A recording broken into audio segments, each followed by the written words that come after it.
जय सिया राम दोस्तों। तो आज हम बात करने वाले हैं कजरी तीज के बारे में, जो कि आ रही है कल यानी कि 22 अगस्त 2024 को।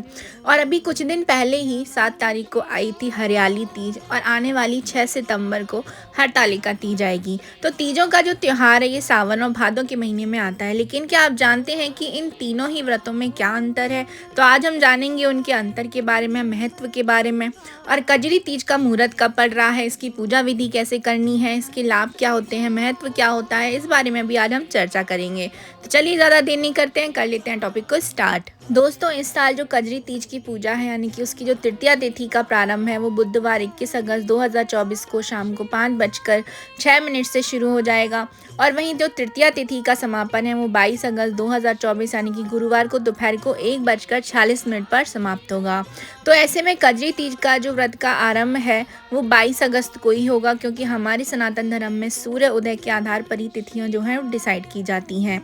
तो उदया तिथि के अनुसार आपको जो व्रत रखना है वो 22 अगस्त को ही रखना है, तभी जो तीज का व्रत है वो मान्य रहेगा। आप सुबह उठ करके कजरी तीज की पूजा, इस त्योहार को जो है मना सकते हैं। कजरी तीज के दिन पूजा का जो शुभ मुहूर्त है वो सुबह 5:54 से आरंभ हो जाएगा, और इसका जो समापन है वो 7:32 पर होगा। वहीं शाम की जो पूजा का समय का जो शुभ मुहूर्त रहने वाला है वो है 6:53 से लेकर के 8:16 तक का। तो इस दौरान आप जो है विधिवत रूप से पूजा पाठ अपना कजरी तीज का कर सकते हैं। आइए अब ये बात जानते हैं कि आखिर कजरी तीज जो है वो मनाई क्यों जाती है। कजरी तीज जो है वो संतान प्राप्ति के लिए मनाई जाती है। जो भी स्त्रियां और पुरुष संतान सुख की कामना रखते हैं वे कजरी तीज का व्रत रखकर विधि विधान के साथ पूजा कर सकते हैं। कजरी तीज एक सजीला पर्व भी कहा जाता है, यानी कि इस दिन जो स्त्रियां होती हैं, जो विवाहित महिलाएं होती हैं, वो साज श्रृंगार करके भगवान शिव और माता पार्वती की पूजा करके सुखी वैवाहिक जीवन और संतान प्राप्ति की कामना करती हैं। कई जगहों पर इस दिन भगवान श्री कृष्ण के झूले को फूलों से सजाकर कृष्ण भजन भी गाए जाते हैं। पौराणिक मान्यता है कि इस दिन देवी पार्वती जी पहली बार भगवान शिव से मिली थीं। आइए अब जानते हैं कि कजरी तीज की पूजा विधि किस प्रकार की जाती है।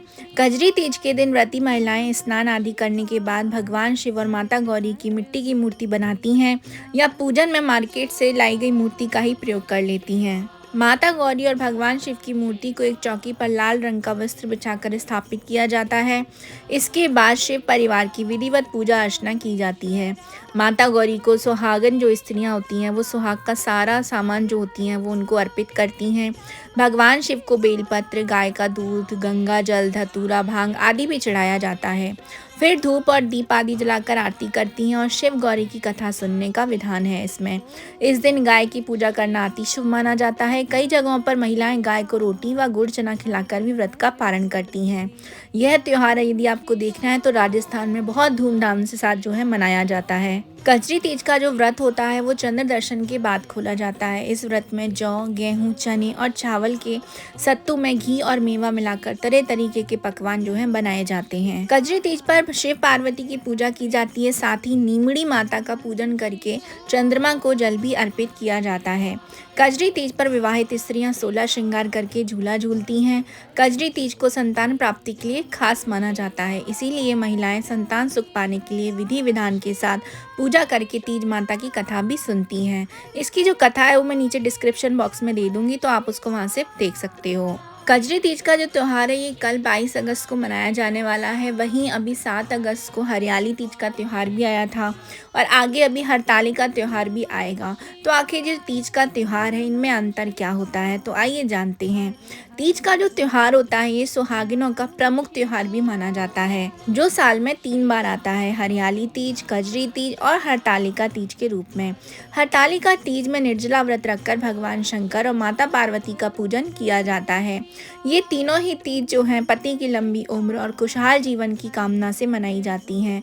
इस तीज व्रत में जहाँ बहुत सी समानताएं हैं तो कुछ वहाँ पर अंतर भी देखने को मिलते हैं। सबसे पहले हम बात करते हैं जो पहली तीज आती है वो आती है हरियाली तीज।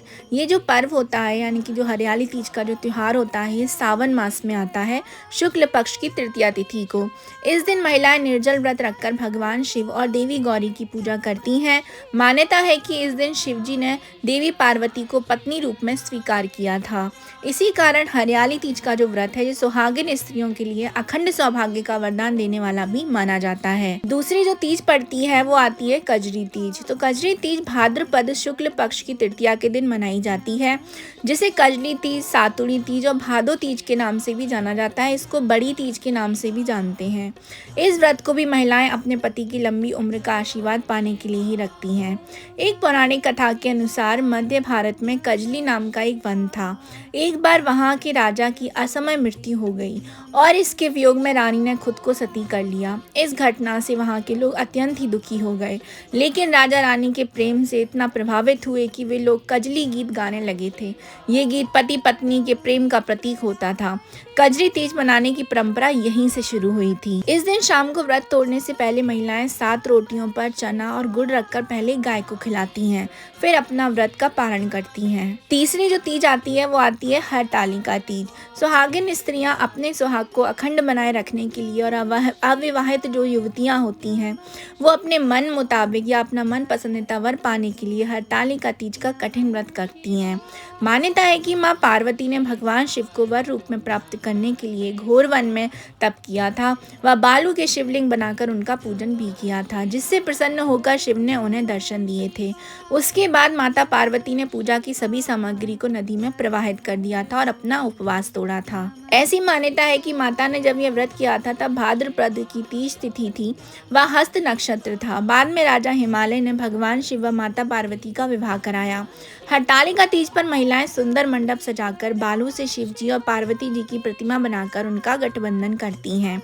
इस त्योहार को हरतालिका इसलिए कहा जाता है क्योंकि पार्वती जी की जो सखियां थी वो उनको हर के ले गई थी वन में, और फिर रात भर उन्होंने पूजा पाठ अर्चना किया था, गान किया था भगवान शिव का प्रति, और सुबह उन्होंने उस मूर्ति को विसर्जित कर दिया था।